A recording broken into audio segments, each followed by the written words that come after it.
Okay. So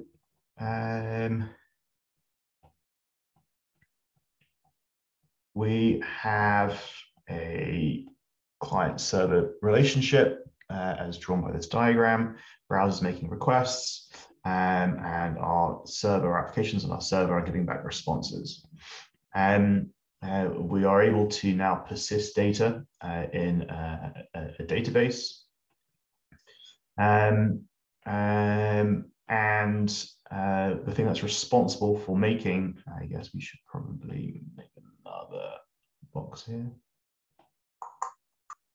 The thing that's responsible for making this request for helping our applications talk to a database is through a mapping. And this, for our application so far, we've been using an ORM called Sequelize. There is, let's have it done this properly. Let's say over here is our Sequelize models that represent data from our database. We have our controllers, our routers and our controllers that are responsible for listening to those requests and sending back responses. And we also have some part of our applications that are responsible for giving back, understanding what the client's going to see. And we've decided in the current application we're building, we'll be using a template engine called EJS to help us do that. So let's add some names in here. So we're using EJS over here. We're using Sequelize to help us manage this. Although Sequelize is part of this as well over here. We're using Postgres as our database server. And Express is really taking care of some of this stuff here.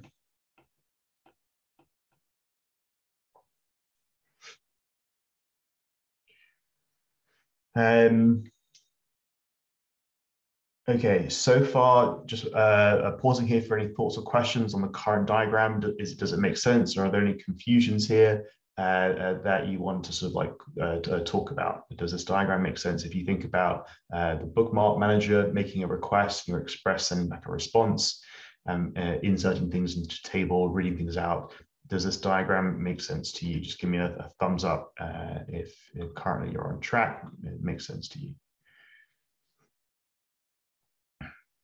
Cool.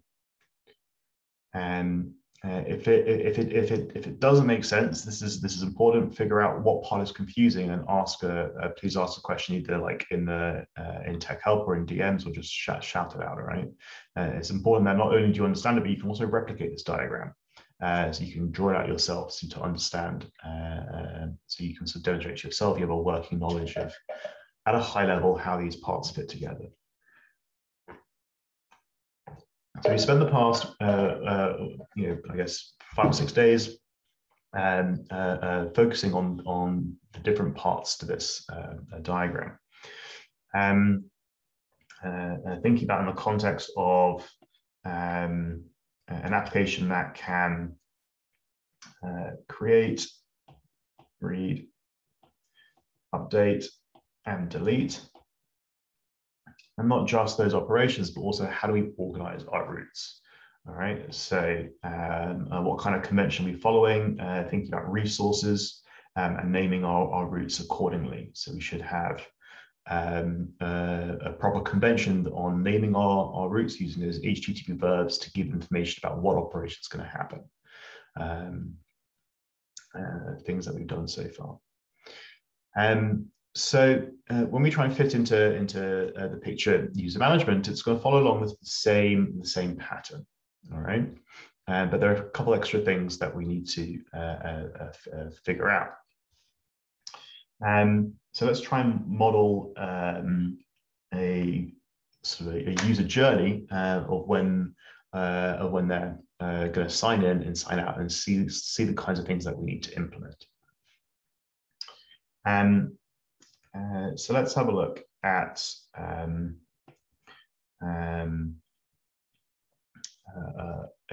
user journey here. So I'm going to scroll down, maybe let's make it a little bit bigger here. So there's going to be a repository that you're all going to work on this morning, and I'll use that as the basis for this diagram here, where we're going to navigate to the index server application.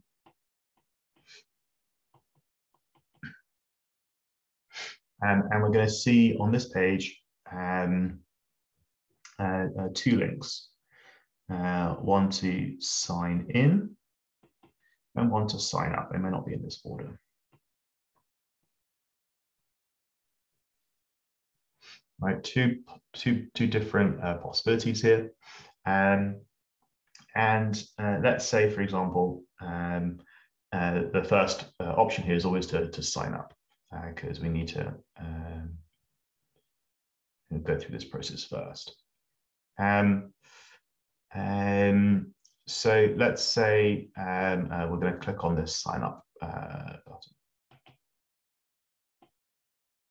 When we click on this, it's going to make a get request to show us a new page. And when we sign up, there's a couple of different ways that we can organize our routes here. Commonly, you'll see this as either /users or sometimes as /registrations. It really depends on what kind of resource you want to model. And for the purposes of the application you'll be working on, we're going to go with registrations as our naming for our route. We're going to go through registrations and sessions. And we'll talk a little bit about what a session is in just a few minutes. And so we're going to make a request to say, can you get me the sign up page, please? So let's go to registrations and /new. All right, and oh, wrong color.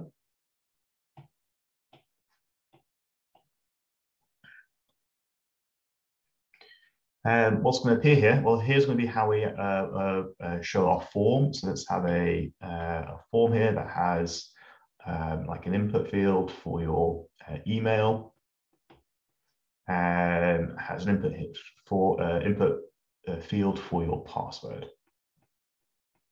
Very simple sign up form. And let's have another one for a button. It's like a submit button, right? And they'll probably be next to each other. They don't have to be down the page, but it doesn't really matter. The idea is you'll put in your email and password, you'll submit the form, and we're going to submit the form and making a request. And if we're modeling at the moment registrations, what kind of request will be? Well, if we go back up to our create, read, update, and delete, we're going to be creating a resource, creating a user. So it's going to be a post request. So we can make a post request to /registrations.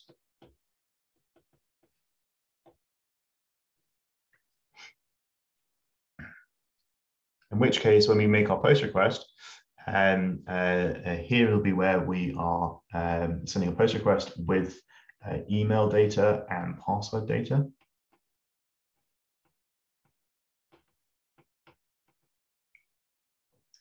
Let me move this over a little bit. And things that have to happen here, as you might imagine, are one, we have to insert into a users table a new record, right? A new row. Record is synonymous with a row, all right? A record in our table. But we don't want to store plain text passwords. This is, as you might imagine, a no-no. So before we do this,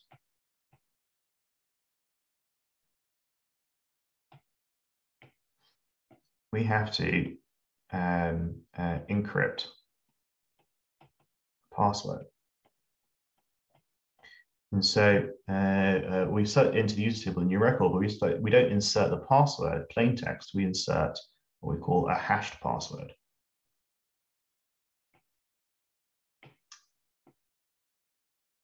So email is fine, but we insert what we call a password hash. All right, and we're gonna use a third-party library to handle this for us. It's actually very straightforward. We just have to remember to do it, and then we'll figure out how we compare passwords when we have to sign in. And the first part here is making sure that we encrypt the password before we insert it into the table. This should be standard practice. We don't store plain text passwords, right? So applications never know the plain text password, they only store password hashes.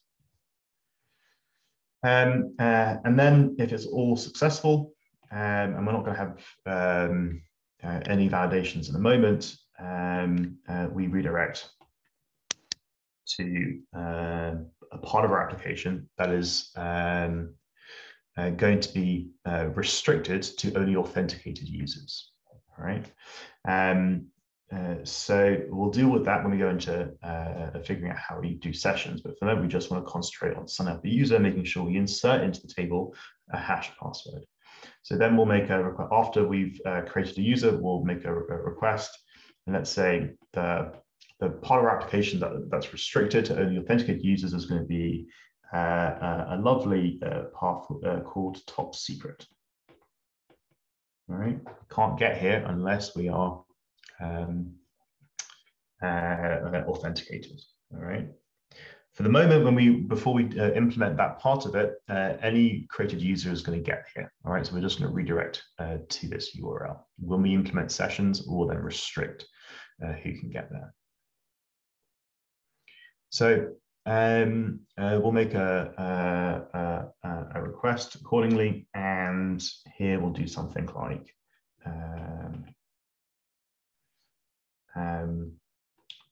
I'll show a welcome message. Welcome, whoever the email is.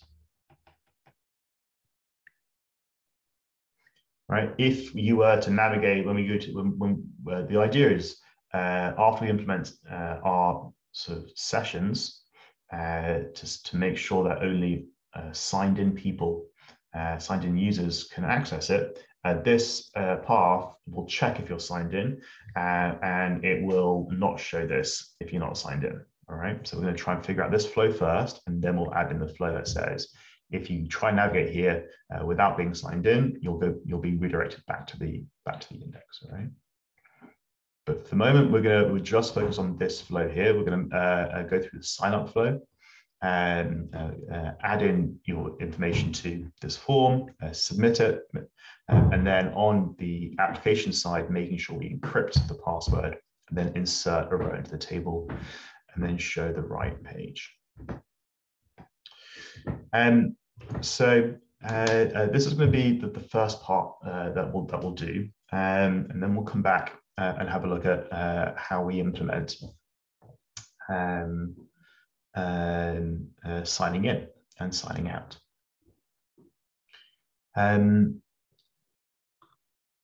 Oh, that's the wrong one over here. So what I want you to do is in this new repository, we're going to focus on registrations first, and then we'll have a look at sessions. There's a spec here that's going to help drive what you need to do. So let's have a look at it together.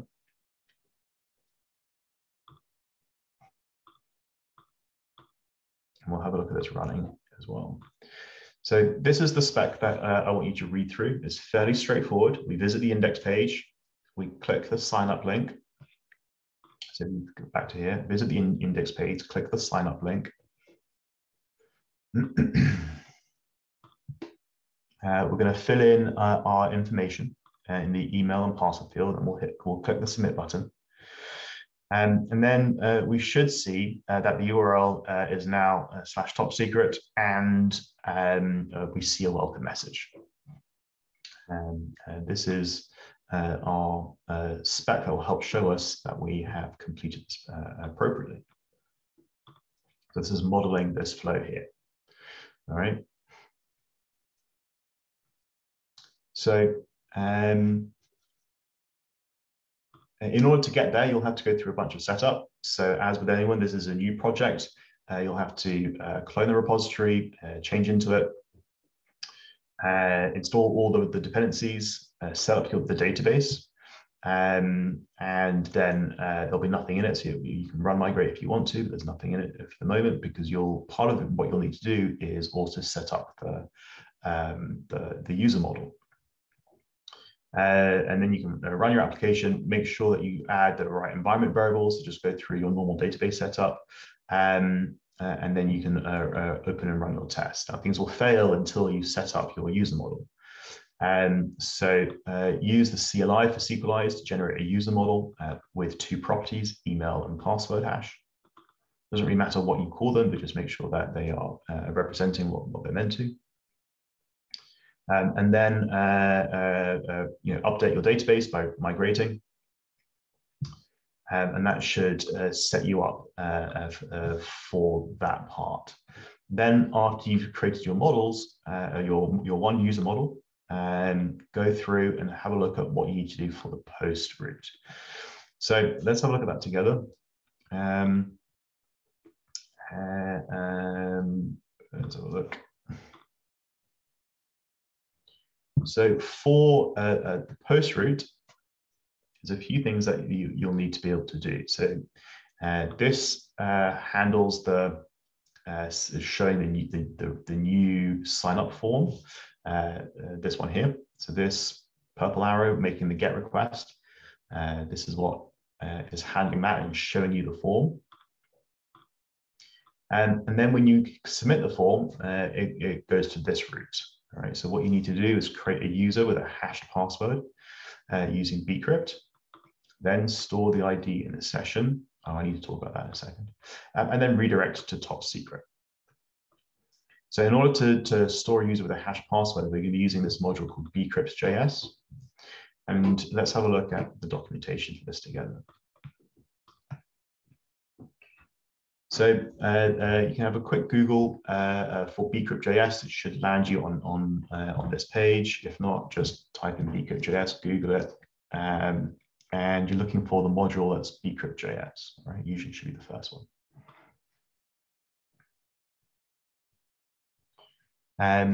And the only way that we're going to use this is just scroll down for the sync usage. All right, we're not going to use the async usage. We're just going to do it synchronously. And we're going to do this option here. We're just going to auto-generate a salt and a hash. Now, I'm not going to go into this at the moment. I might do like a lunchtime talk on exactly how to salt and hash a password. But for the moment, all we need to think about is that we're using bcrypt to take any string. And you actually don't need to pass it this argument here. It will do it automatically. And it will generate a hash password. It will encrypt it for you. If you're interested exactly what the output is in your controller, you can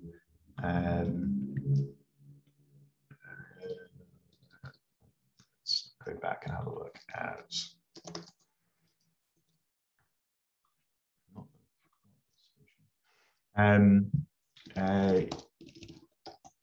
you can always just console log the result of using bcrypt.js. So if you store it in a const, and then have a look at it when you hash sync, something like this.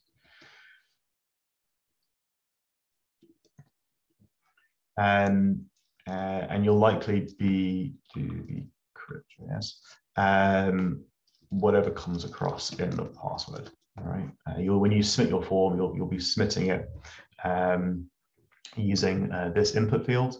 So you can grab the data by this password name, and in your controller, you can access it from the request body, and you can just have a look at what happens when you do this. So you can have a look at the comparison between them if you wanted to.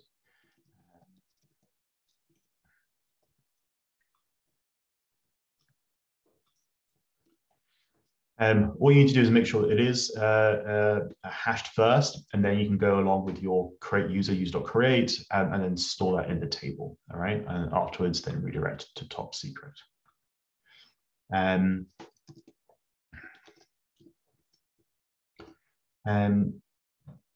Let's go back here.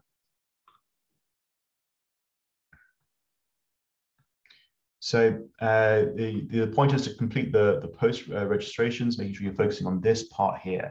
All right, this post, making sure we can handle that appropriately, encrypt the password, insert into the users table, and then redirect to top secret. There was a line here that we need to talk about, then store the user ID in the session. I'm thinking it's probably a little bit much to talk about it right now before we go back into sessions, but I probably should talk about it rather than just tell you what to do.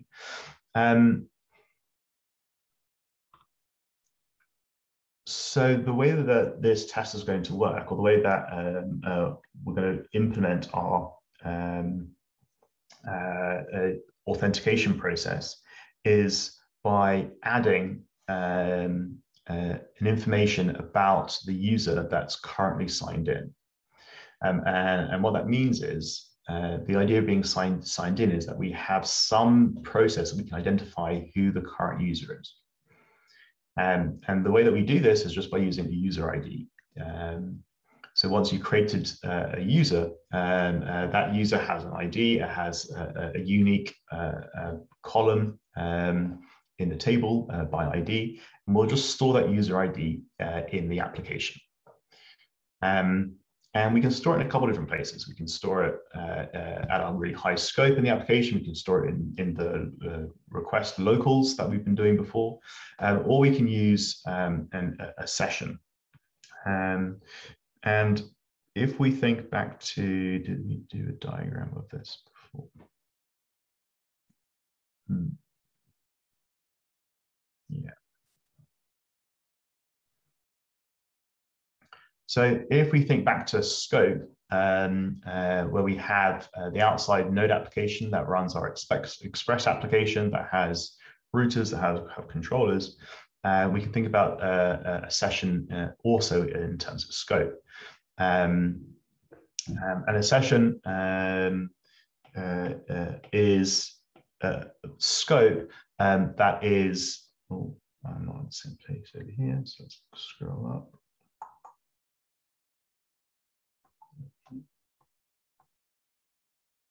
Let's make this a different color so we can see it. It has to be within the express application, and a session essentially is a scope that's at this level. So we have access to it within our express application, and we can access it from within routers and controllers. So this would be the equivalent of using a session. And a session its purpose is to store information that persists only for the duration of when you're using the application and then should disappear. Sometimes you can tell your sessions to last a while, so you can come back in without having to sign in again. But a session usually has an expiration date, but by default, it can be quite long. So it allows you to store information and take information out of it in the same way that you've been doing with like your request app locals. It's just an object that can store information but can be accessed from different routers and controllers. And we want to use this to store a user ID. If we do so, we go back to here. And then at some point we can just check what's in the session. Is there a user ID? And if so, that person signed in, or if they sign out, we just remove that user ID. we're going to use just adding user IDs, like simple integers that represent a user ID to this session object, and remove them for this sign in and sign out process. And we'll have a look more in detail when we get to the user sessions. But I'm talking about it at the moment because there's a line here that says store the user ID in this session. The way that we access the session is just using request.session, and then we add a user ID. We have to add the right property, and the way that we can find the right property is if we have a look at app.js. There's a few extra things in here that we can have a look at. User ID is going to be this property like so.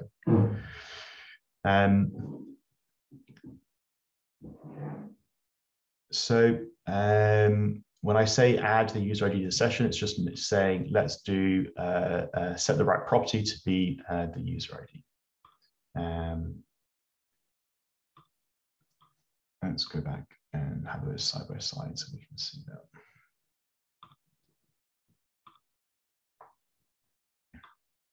So we create the user and then we store the user.id. So you'll end up doing something like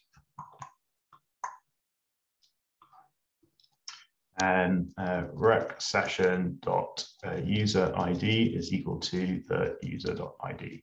Once you created the user from using SQLize. So that's all I'm going to say about it now until we've done this first part, and then we'll come back and have a look at this more in detail, why we have to do this, and I'll explain a little bit more about the app.js stuff. For the moment, I want to focus on making sure that we've been able to create the user, create our model, create our migration, and then hash our passwords and store them in the table.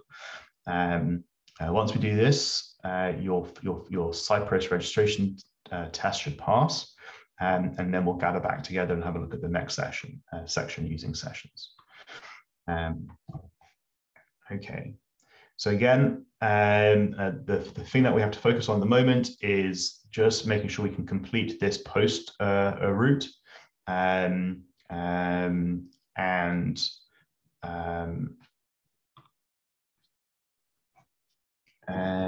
looking first of all, in order to do that, we have to generate our user and migrate our database, and then we complete this route for the post registration.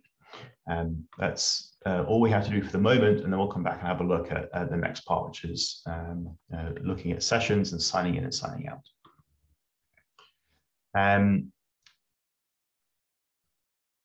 Okay, so I'm going to pair you up,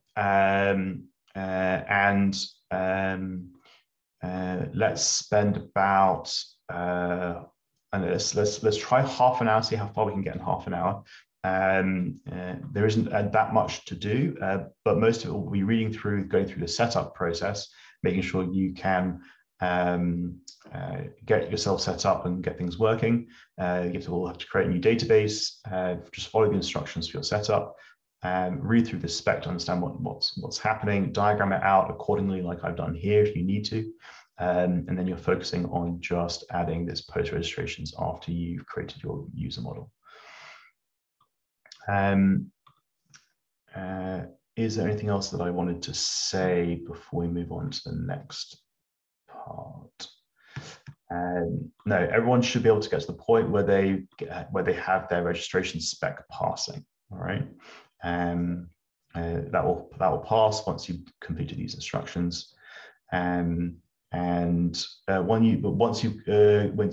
they are passing, I'll just add something in Discord that you can show me they're passing. We'll wait for most everyone to have done that before we gather back. All right. Okay. Let me pause there for any thoughts or questions about what we're going to spend the next half an hour on.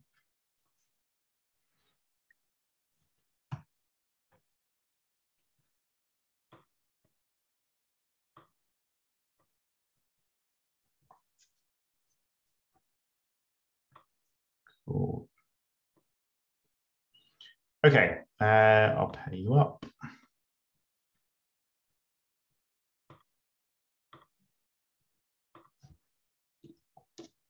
How many are we? 15.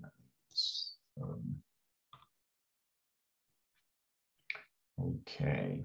half an hour, and let's see how far we get.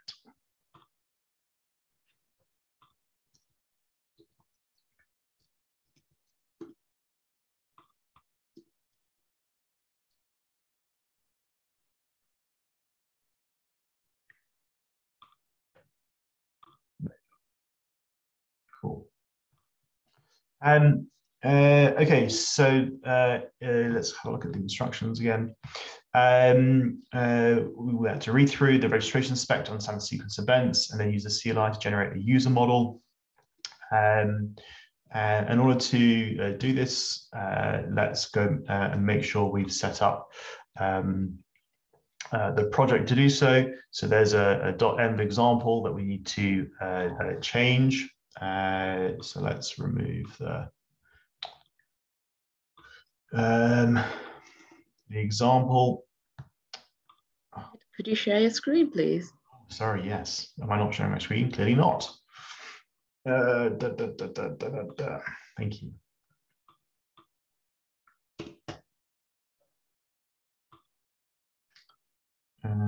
Okay, I think actually it is doing a C thing where it's not. Okay, there it is. .env. Great. So that's all set up. We need to make sure we set up our environment variables. Was like something like .env.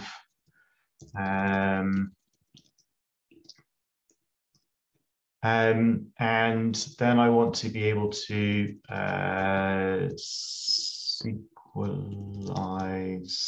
CLI and then generate a user model with email string, model generate, username, attribute, email string, pretty much this.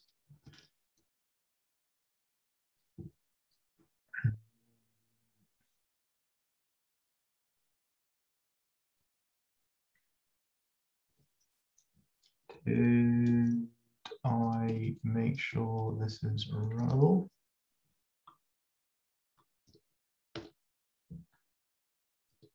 That should be all good. I wasn't expecting that to happen. Hold on. If it says already, I have. Maybe you want me to do it again? Do you want me to do it again?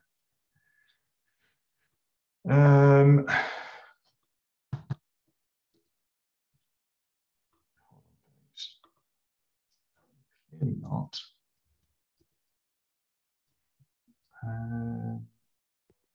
So because I probably have accidentally deleted that folder, it needs to exist. All right, fine. So I deleted the folder, and you actually need the folder, otherwise it won't find it, and it doesn't give you a very helpful error message to say it needs that folder anyway. Okay, so once we've, I'm going to add that in to make sure that doesn't happen again. Once you run that migration, let's do that together. npx sequelize CLI migrate. We now have a table, so we could have a look at our what's it called? User auth development. We can have a look at our tables, and we have a users table. And if we have a look at our table, let's select everything from users. We've got a bunch of data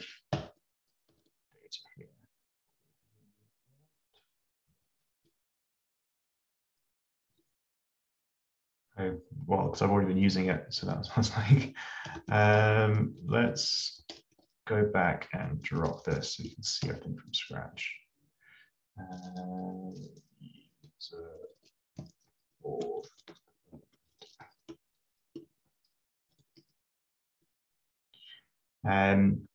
Okay, so I've dropped the database. If we go back and do it from scratch, we can do something like npx sequelize CLI and then db create. When you run the create command, it'll always look at your config and have a look at what database to create. So this will then create the database. Because I've dropped everything, I now need to run that migration again. So I can do sequelize migrate. And then if I have a look at my table, then it should be absolutely empty. Nothing here. All right, that's kind of what I was expecting. Okay, so we are at this point where I've set up my model, I've migrated my database from nothing to having this table with these columns. And then it says to complete the controller action for post registrations following the hints in the registrations router.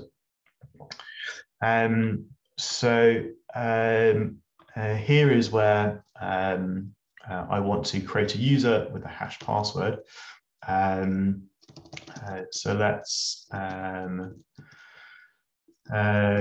do a create, and in the create, we have to pass it some options.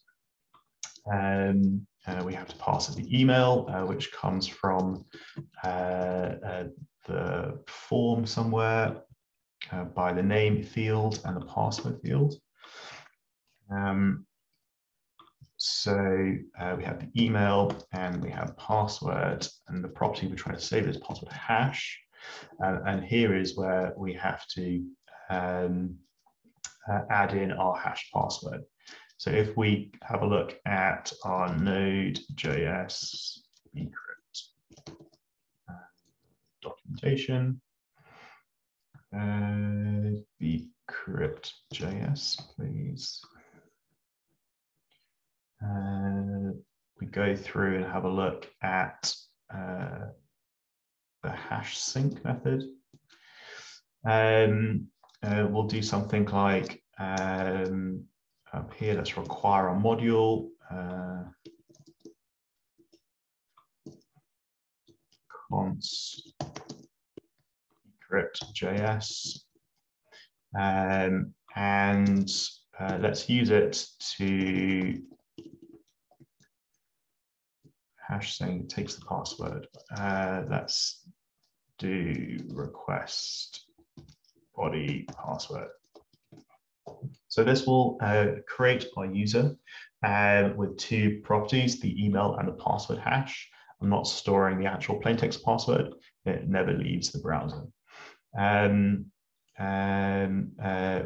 comes across in the request, but it doesn't get stored in our database.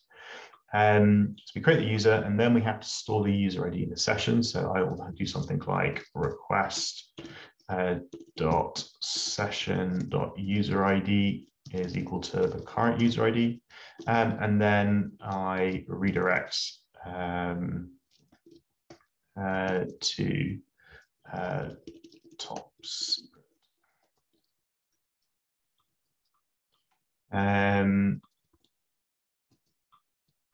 Let's put these comments above what they are meant to represent.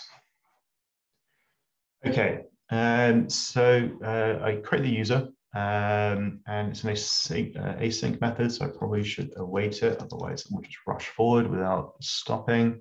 Store the user ID and then redirect to top secret. I'll go back and have a look at the instructions. Where are we? Remember to use it to store the plain text, and once completed, registration spec should pass. All right, so let's run our, let's cancel out to you, and let's run this you are running. And let's not worry about you for the moment. The app is running, and I'm going to run the spec in a second. So Cypress.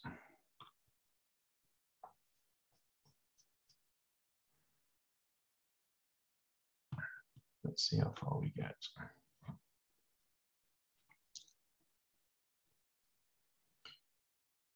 Visit the page, we add in the information, and we get to this page, welcome test at test.com.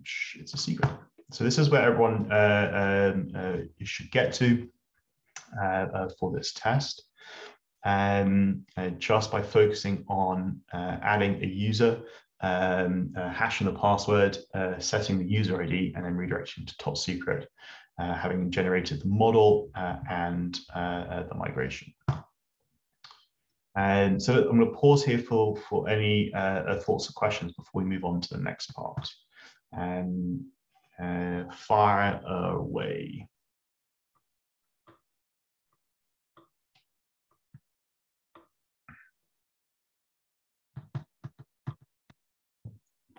Why do you also not need to query the user's ID?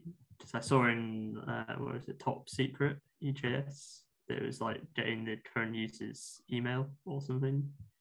How does it know what current user is? Cool. That like getting the user and passing it into the post request. Cool. It knows current user because we add it to this locals variable. All right. We've been using app.locals. We can also use it on the response like this, response locals, and we add the current user here.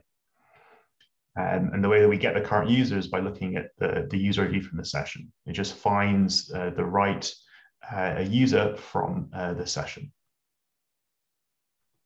So let's have a look at these side by side.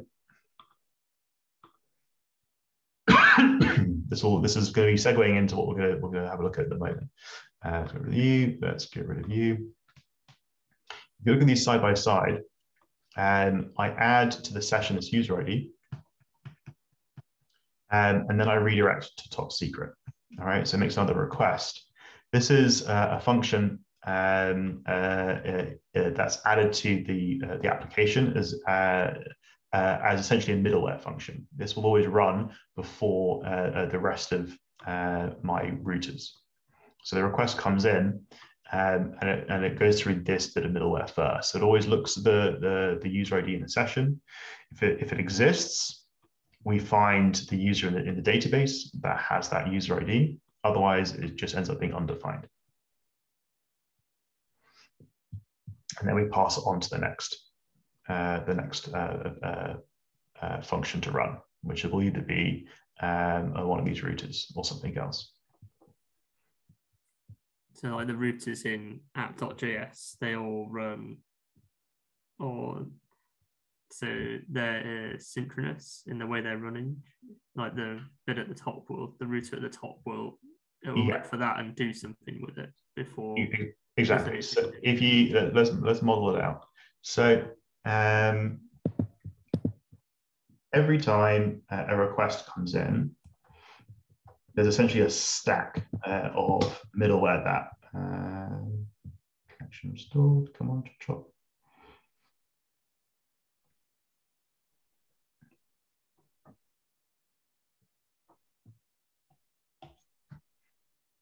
Let's zoom in. Okay, all the way over here, let's say is, no, well, let's just start off simply. Every time you see use, you're adding a bit of middleware. All right, and what that means is you're adding a function that executes with the request and then passes it on to the next bit of middleware. So the first thing that happens is it goes through express layouts. You can always change the order, and sometimes the order is important. Usually it's important. So it goes through express layouts. Express layouts comes from this module, and it goes through express.url encoded. URL encoded. This is to get at the request body. Then we add method override.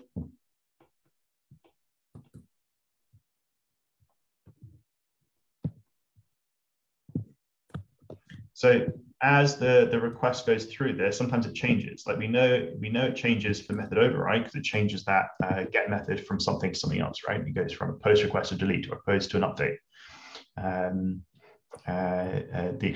The request gets changed as it goes through this middleware stack. App.use, as the session. And then we have this one here, which we've added ourselves.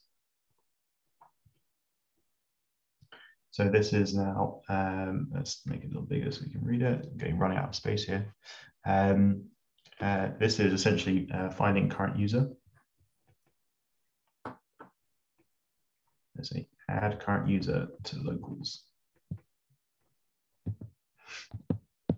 And also errors.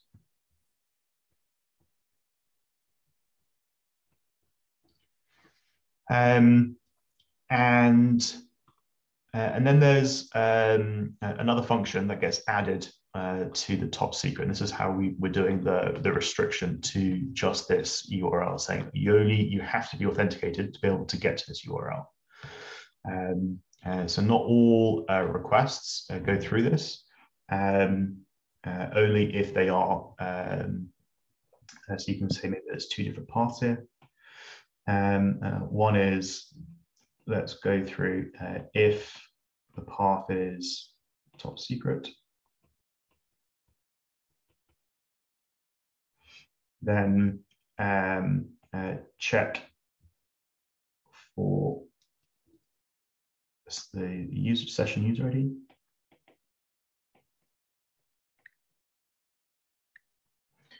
This has two paths here. It says if it does exist,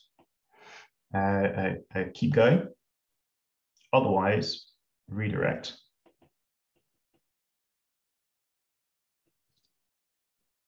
Back to the index. Does not exist. Exists. If it does exist, it then goes to the render function. All right, so render the top secret. And at this point, the render is a final part that closes the request, and so we go back this way. If it doesn't, the redirect goes back to whatever handles the index. So then here we make a request to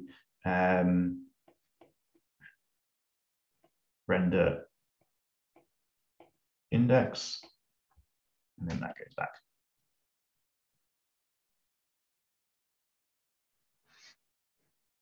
Okay, so we're just diagramming out the different things that the request response cycle goes through.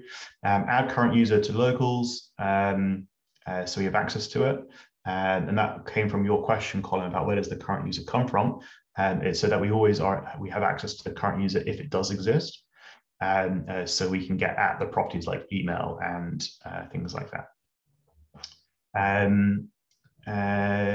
If otherwise, if it doesn't, then depending on the request, it will go through any of the other routers. So here are all the registrations or sessions or index, for example.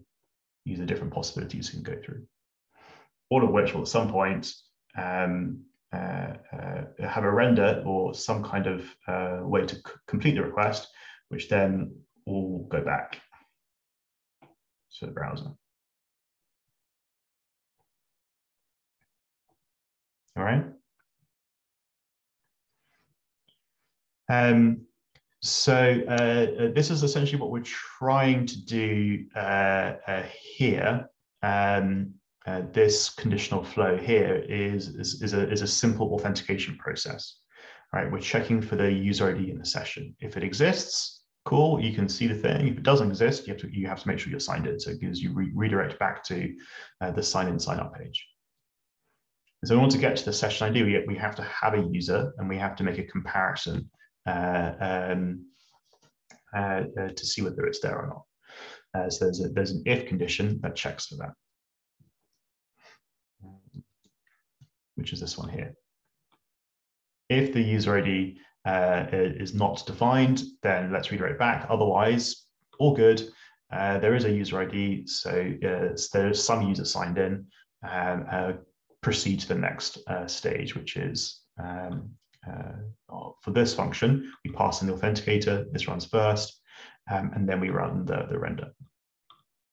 All right, so you can add as many individual functions that run as middleware before the final render in this function, and they all get run individually. They all get passed. The request gets passed from one to another. So this will be very specific for one like controller or one router.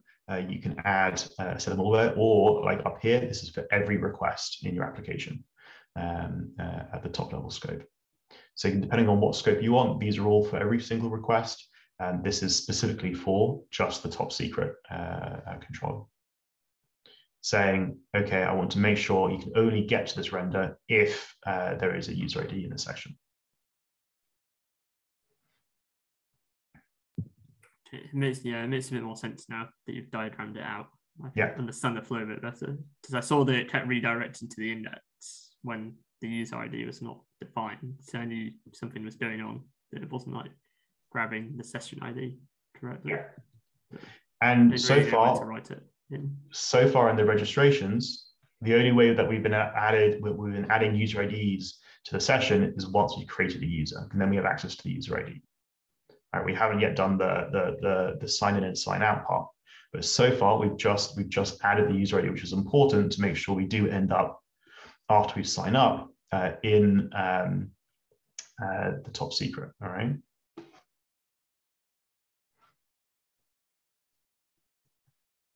So at the moment, this is the only way that we've been doing it to get to that place. All right.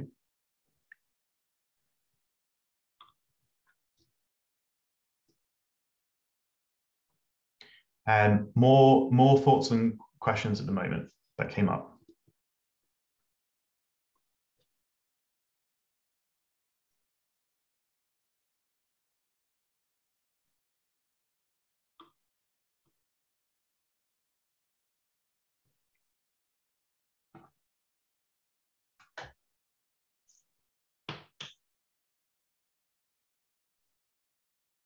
Okay.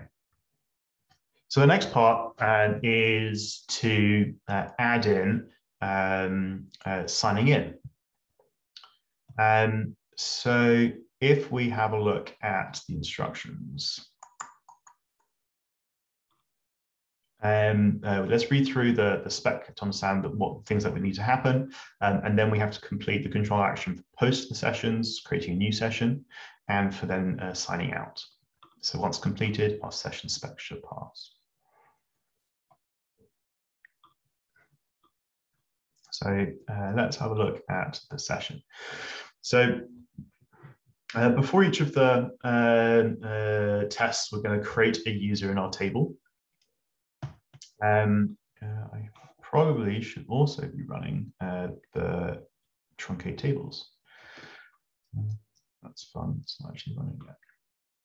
Let's truncate tables. So you might want to add that in to make sure your tables are being cleaned.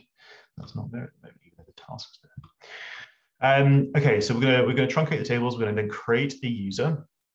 It is redirected back to sign in if not signed in. All right. So we let's model that flow. We visit the top secret URL, and when that happens,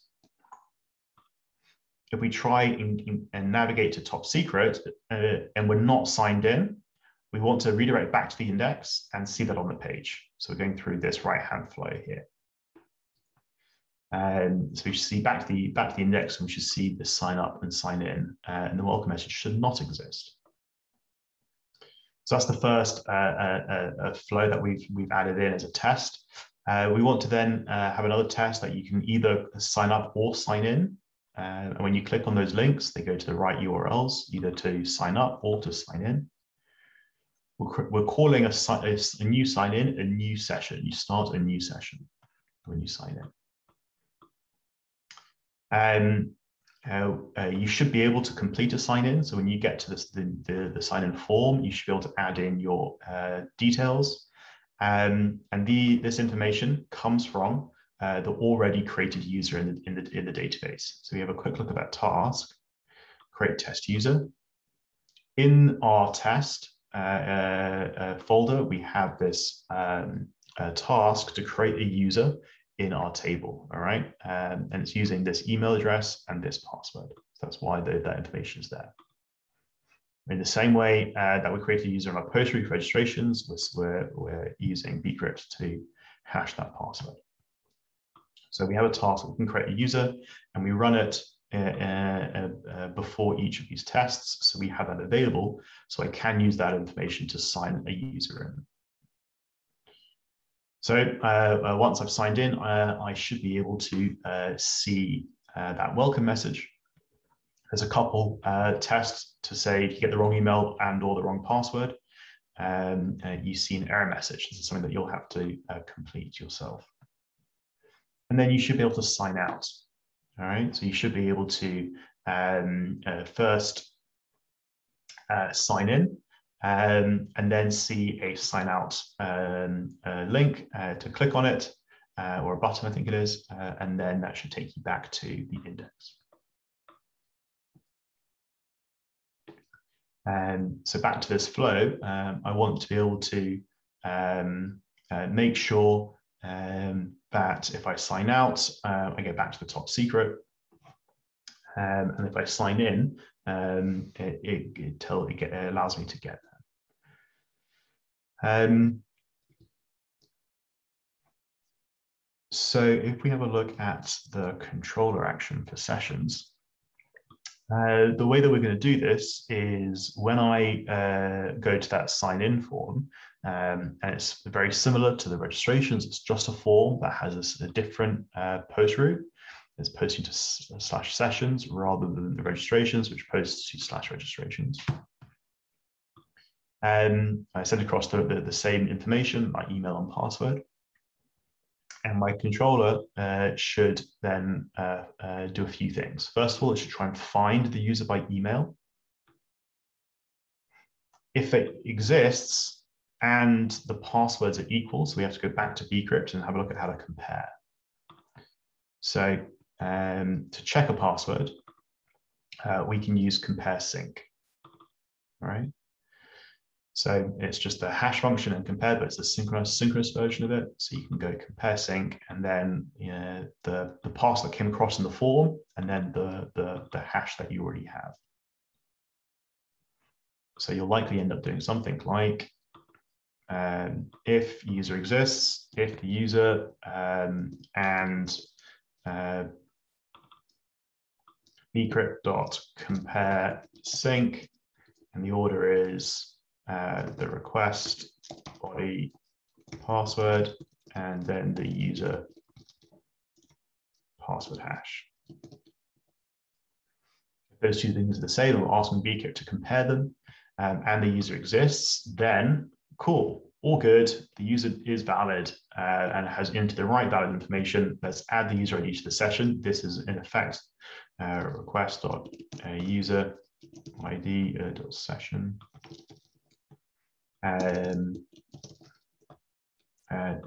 This is signing in a user. When we add the user ID to the session, that is what's happening when we sign in, and then we redirect back to the top secret.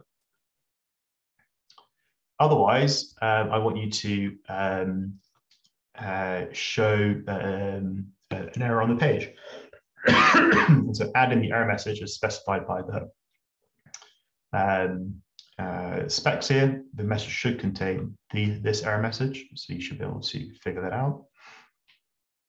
Add the error message in, and that should take care of this post route. And then in order to delete a user ID from the session, you just have to remove that value from that property. Right, so you should have a quick look at how to remove a property value pair from the session object. You just have to remove the user ID. So you can set it to null, you can set it to undefined, you can set it to, you can delete the key, entirely up to you. Just have to delete the user ID from the session such that when it comes down to this check, it needs to be, well, this means actually needs to be undefined, so it has to be set to undefined. So if you use this as your check, we want to make sure that once you've signed out, the user ID is equal to undefined, so it'll always redirect you back to the index.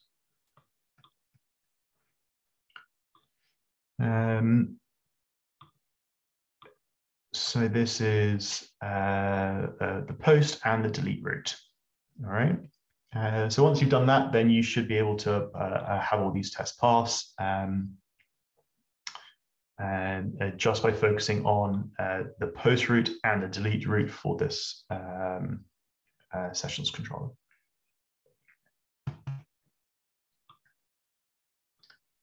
Okay.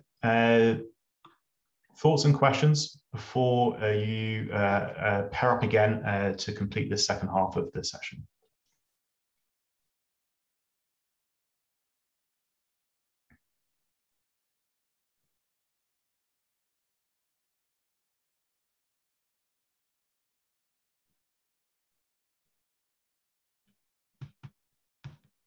Cool. Does it make sense what we're going to all focus on for the next 40 minutes?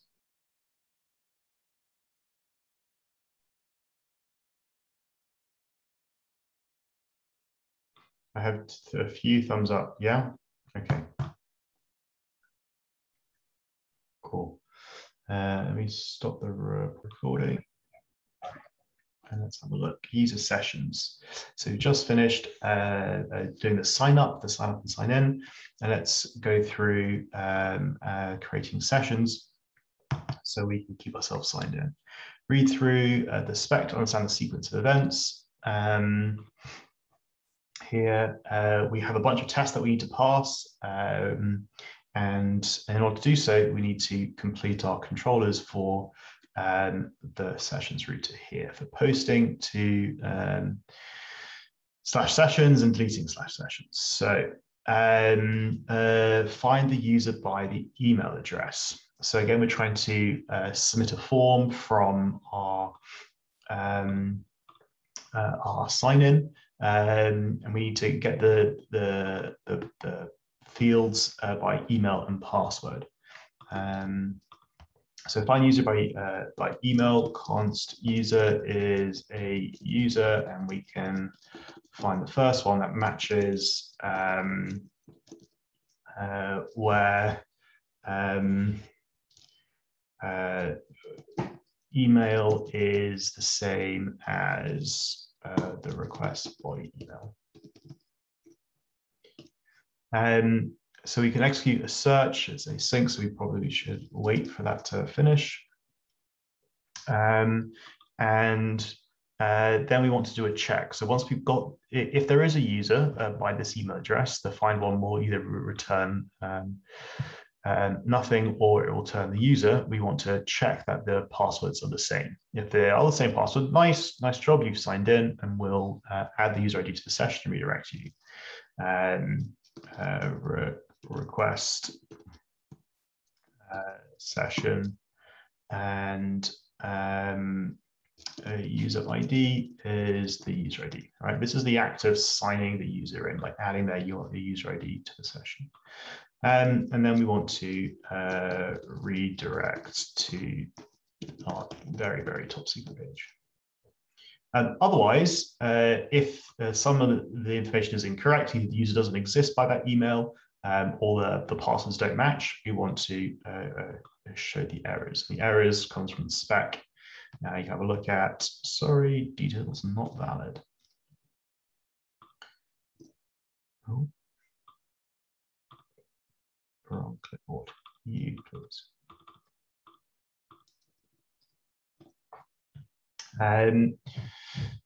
So we have to do this part here if the user exists, and using bcrypt the password, something I was demonstrating at the end of last session. So if we have a conditional here, it will always make sure the user is truthy first before it moves on to the second part of this condition.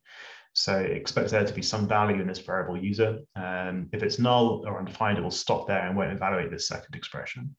And it'll go straight to the else condition. Otherwise, a user, if there is a user, we have to check. So if that means the email does exist, which is good, but then we have to check the password, and we use bcrypt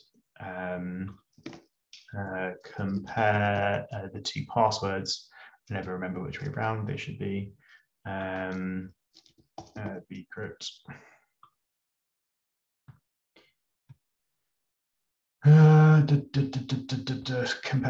Compare.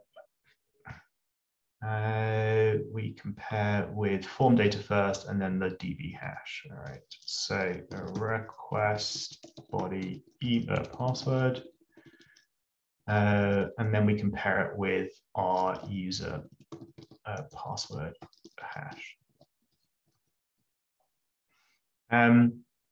If those are the same things, then we can sign the user in and redirect to the page. Otherwise, we can render the same sign-in form, but with a message saying, sorry, details are not valid.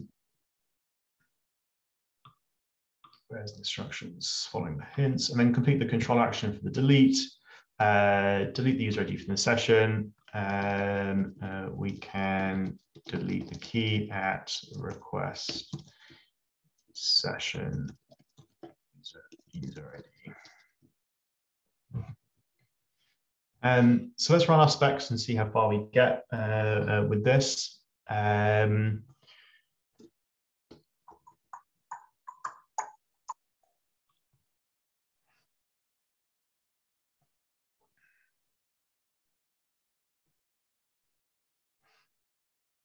Cool. So those are the two controller actions for sessions. Let's actually go explore that ourselves now so we see what we've done. We can sign up a user. Let's go like that. Make sure I remember this password. Cool. So I've signed in. I've signed up and signed in, so it automatically signs in straight away. I can sign out. If I try and navigate to top secret, it doesn't like it and sends me straight back to the sign in, sign up page. I can sign in. So I have to make sure I get the right password and information. Test. And if so, yay, I managed to sign in. Nice. But if I try and sign in with a random email address, and it gives me a message saying, sorry, the details are not valid, and try to get me to it again. Or if the password is not correct, the same error message appears. Cool. So let's pause here for any questions that came up.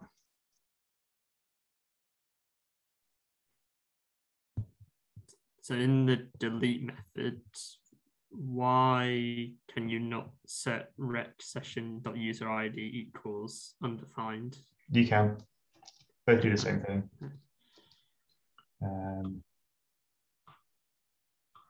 Do a tunnel here.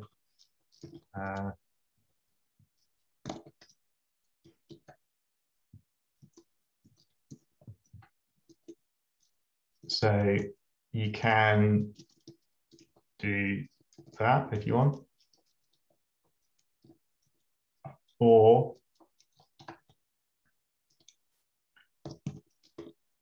you take advantage of the fact that you can still get undefined. You just delete the key. So, but both work. They're slightly in different implementations. One just removes the key. If you set it to undefined, you still have the key. But both give you undefined if you try and access them, because the default nature of an object in JavaScript, when you try and access a property that doesn't exist, just gives you undefined. So both work. Is one more preferred, like stylistically, or not really? There's no consequence. It's not as if we need to use the object keys at any point. Probably you don't need that key, so you might as well remove it. Depending on if you ever need user ID in the session. There isn't enough information to know which one to do.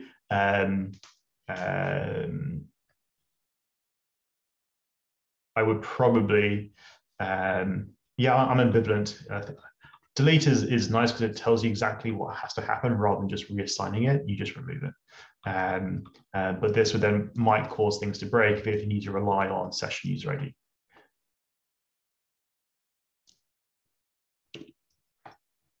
doesn't matter.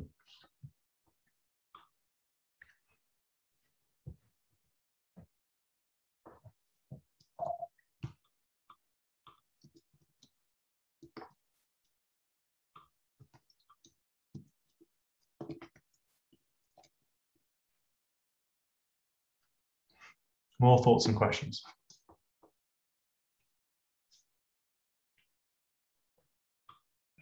Just like a small one. What's the difference between find all and find one, like in this scenario? Find one will just find the first match, where find all will find all the matches. So it's like select, but you only get the first, like limit one, I think is find one, where you apply like a limitation to the first record it finds, rather than all of them. It would help if the email field were unique, but at the moment we have added no validations to our model. So depending on if you had multiple signups with the email, you would only ever get that first email address.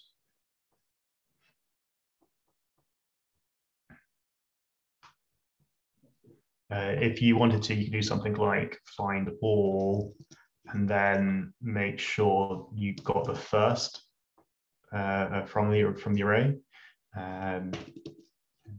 if you wanted to. So does find one just basically make it a string kind of thing? Find one will just return the first record in the table that matches your where clause, whereas find all returns a collection of those records. Yeah, makes sense. Oh, cheers.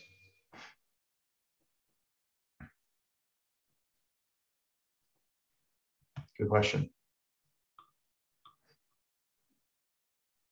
Other thoughts and questions?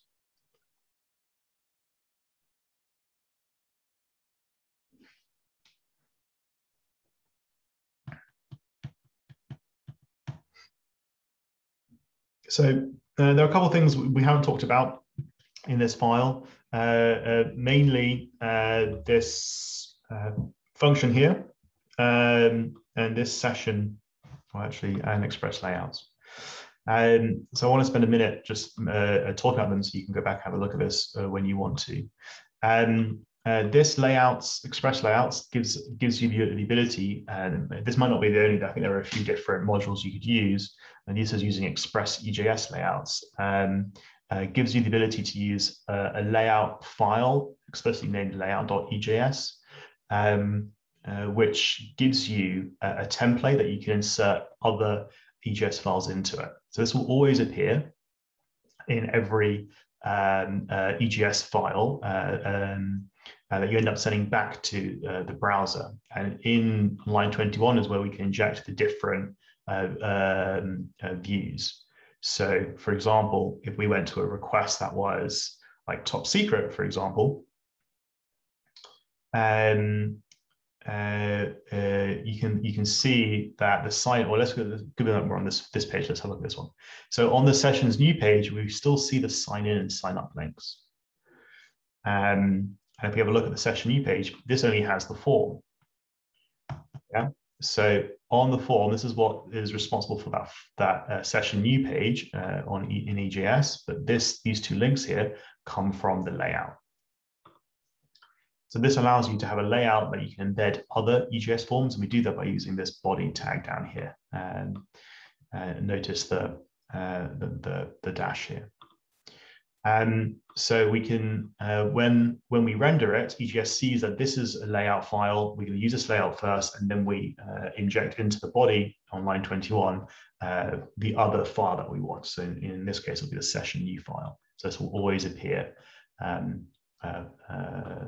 for any of the files. And this allows you to have a look at saying, okay, if there is a current user, add the button for them to sign out. Otherwise, show them the sign in, sign up. Right, so this is essentially something that will appear on all the pages, depending whether there is a signed in user or not. All right. There are two things that here. There's the current user variable and the errors variable. The current user we had a look at earlier. The current user gets added to the request response cycle. It makes it available for the EJS template engine. All right, but adding to the response locals, we make all of these properties available as variables, anything that we add to the locals. So EJS can see them. And this is useful because then we can play around with current user or any errors that we want to. So this says this is available and we can add to it. The only time we have added to it at the moment has been in our sessions. We add specifically here. Sorry, details are not valid. If you wanted to on the registrations, for some reason you wanted to add some validation or something that says like the email has to be a certain number of characters or pass has to be a certain number of characters, you can add those error messages in this post route. Right, and then they would pop up back on the client side, right? Because we've set the properties here; those variables are available, and so we're just displaying them. So this will usually just be empty, whereas current user will depend on if there's a current user will show either a form to sign out or the sign in or sign up links. So these variables are available because of this function that adds them to the res locals. We do a lookup for the current user depending on if there's a user signed in. Remember, the whole idea of signing in at the moment using sessions is that there has to be a user ID in the session. If there is, we're good. There's a user signed in. If there's not, there's no user. So let's make sure we redirect you appropriately. So the whole point of the signing in process at the moment is using sessions is adding a user ID to the session. And so we use this function to check, is there a user ID? If so, you're fine. Otherwise, redirect you back to the index so you can sign in.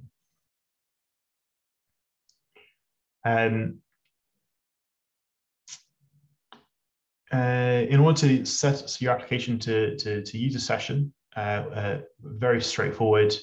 You require the right module, and then you add it to your application middleware stack. All right, these options come usually by default. I think I just randomly changed this string, but you can always have a look at the options, like having a look at Express session, or just take it from this example.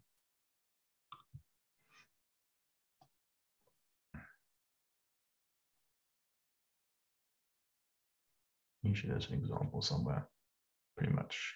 Don't use true, don't use this. Not while we're in development.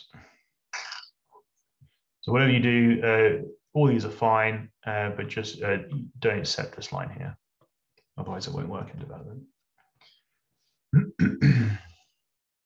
False and true, and then a random string. It doesn't matter what the string is, just as long as it's you set it.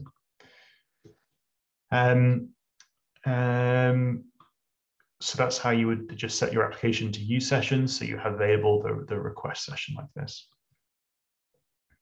Anything else that was new? Anything else that was different? We added in the function if just for the top secret. So you could add this check anywhere you wanted to add authentication to. So you can choose which of your routes have to have authenticated users and which don't. For example, the first three don't have any authentication. You want to be able to navigate to /registration/sessions and at the index without having to be authenticated. It would make sense, right? So you can choose to do so, and you add in the function before your render. All right, you don't actually need it to be its own function unless you want to use it in different places. You could directly just chain it as a function. You just keep adding functions into the queue. All right, so you have one argument is the root, the second argument is the first function, and then the next argument is the next function. So if you wanted to keep adding, you can keep adding middleware just for one specific root.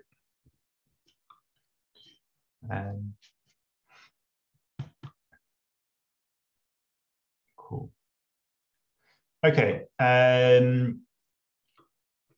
Anything else? Anyone wants to ask questions about this session we've done this morning? I know we're a little bit over time.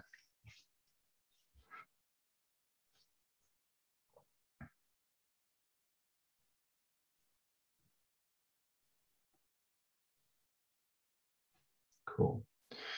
All right, then let's stop the recording and